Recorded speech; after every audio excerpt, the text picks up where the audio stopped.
उबर। दोस्तों, आज हम बात करने वाले हैं ग्लोबल ट्रांसपोर्टेशन कंपनी उबर के बारे में।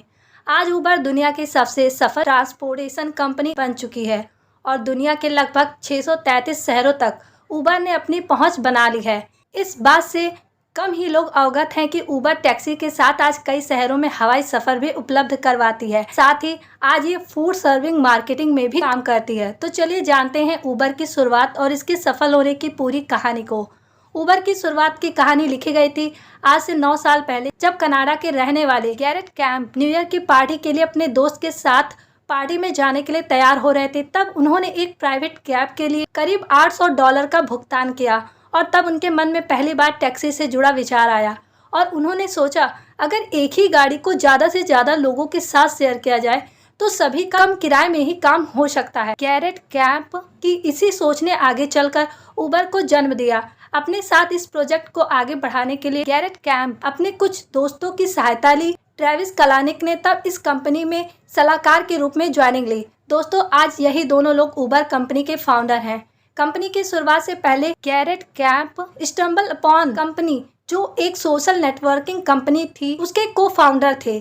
साथ ही ट्रेविस कलानिक ने खुद की स्टार्टअप कंपनी को करीब $19 मिलियन में बेच दिया था। इन दोनों ने आगे उबर के लिए साथ मिलकर काम किया और साल 2010 में इन्होंने लॉन्च किया और तब इस कंपनी के लिए पहले एम्प्लॉय बने यूनाइटेड स्टेट के रहने वाले रयान ग्रेव्स, और इन्होंने ये जॉब ट्रेविस कलानिक के ट्वीट का जवाब देकर पाई थी। जब कंपनी को ज्वाइन किया तब रयान ग्रेव्स जनरल मैनेजर थे और कुछ ही समय बाद उनका प्रमोशन कर उन्हें कंपनी का सीईओ बना दिया गया और तब उबर ने 2011 में पहली बार सैन फ्रांसिस्को में उबर की टैक्सी के साथ अपनी ऑफिशियल वेबसाइट लॉन्च की और तब शुरुआत में उबर केवल ब्लैक प्रीमियम से ही बुक होती थी।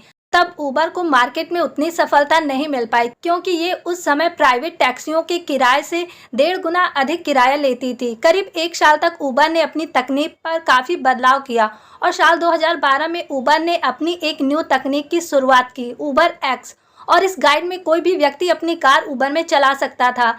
इसके लिए कंपनी टैक्सी को उबर में शामिल करने से पहले गाड़ी और उसके मालिक से जुड़ी जानकारियों पर पूर्ण रिसर्च करती है और शामिल करने से पहले कंपनी के नियमों से उसे अवगत करवाया जाता है।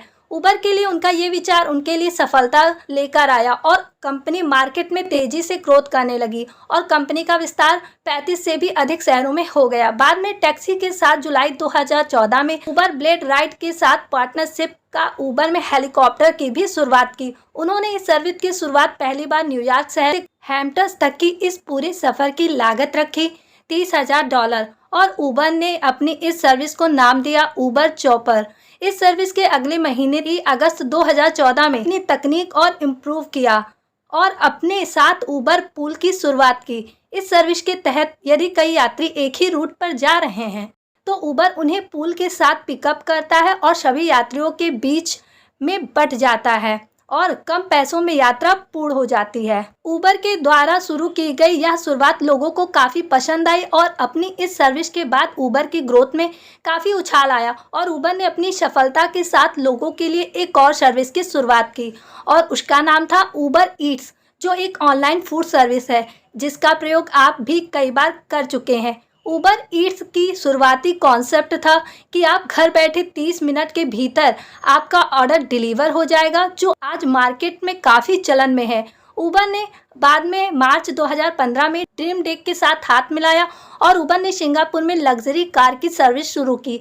इस सर्विस के तहत उबर ने सिंगापुर में फरारी और लैम्बोर्गिनी जैसी महंगी गाड़ियों की सवारी भी लोगों के लिए शुरू की। अपनी तमाम सर्विस को मार्केट में सफल होने के बाद कलानिक ने उबर सेल्फ ड्राइविंग कार मार्केट में लाने पर विचार किया और अपने इसी प्रोजेक्ट को शुरू करने के लिए उबर ने मई 2015 में रोबोटिक्स डिपार्टमेंट का गठन किया और 14 सितंबर 2016 को दुनिया के सामने उबर ने उबर सेल्फ ड्राइविंग को लॉन्च किया। दोस्तों, आज उबर अपनी सफलता के उस चरम पर है कि आज उबर दुनिया के करीब 83 देशों के 700 शहरों में अपनी सर्विस चला रहा है। साल 2017 में उबर की अमेरिका की कैब्स में भी 40% हिस्सेदारी हो गई।